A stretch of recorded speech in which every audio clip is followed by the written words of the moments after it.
हर्षला अत्यंत उत्कृष्ट तरुण होता आणि अत्यंत माझे ऋतुराजचे अत्यंत चांगले संबंध त्याच्याशी होते.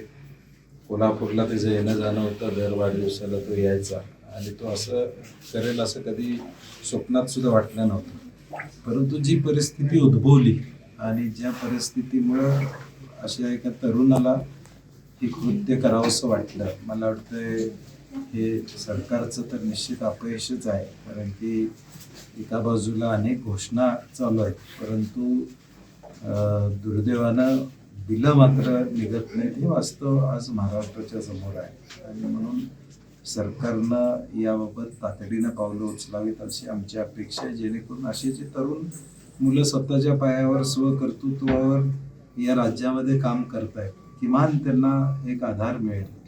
एका बाजूला नोकरीची कमतरता, दुसऱ्या बाजूला कामं करून पोट भरतायत, संसार करतायत. अशांचं आता परिस्थिती घरची त्याची बघितलं तर लक्षात येईल, सगळं घर उघड्यावर पडले अशी परिस्थिती आहे. या निवडणुकीमध्ये ज्या घोषणा केल्या त्यामध्ये वेगवेगळ्या घोषणा करून वेगवेगळी प्रलोभनं दाखवण्यात आली आणि त्यामुळे महाराष्ट्र राज्य आर्थिक गर्तेत सापडले का आणि त्यामुळे हा येणारा काळ अधिक संकटाचा होईल. मला वाटतं राज्यामध्ये अवास्तव खर्च वाढलेला दिसतोय. सप्लिमेंटरी बजेट आपण बघितलं तर 50,000 कोटीच्या वर सप्लिमेंटरी बजेट झाले, परंतु जे देय लागतंय ते लोकांचं दिलं पाहिजे अशी भावना महाराष्ट्रातल्या तमाम लोकांची या ठिकाणी. एका बाजूला शक्तीपीठ सारखा गरज नसलेला महामार्ग होतोय आणि दुसऱ्या बाजूला मात्र बिलं दिली जात नाहीत. शेतकऱ्यांचा सन्मान या ठिकाणी केला जात नाही किंवा अनेक शिष्यवृत्त्या होत नाही आहेत.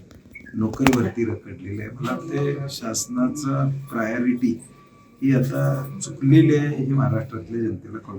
विरोधी पक्ष काय भूमिका ठेवेल आता या अशा सगळ्या? हा दुःखद प्रसंग आहे. यामध्ये कुठलंही राजकारण न करता शासनानं तातडीनं पावलं उचलावं. किमान आता बजेटरी तरतूद केलेली आहे, त्यातून ही बिलं भागवावीत. किमान कोणी 5 लाखाची, कोणी 10 लाखाची, कोणी 50 लाखाची कामं केलेली आहेत, कर्ज काढून कामं केलेली आहेत.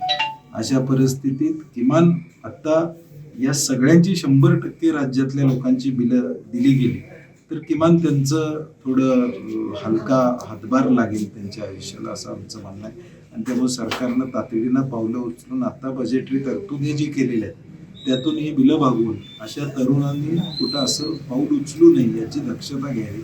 नाही तर अशा सर्व भविष्यकाळात होणाऱ्या घटनांना सरकार जबाबदार असेल. आता isakal.com आहे देशातील नंबर 1 ची मराठी न्यूज वेबसाईट. प्रत्येक अपडेटसाठी isakal.com ला नक्की भेट द्या.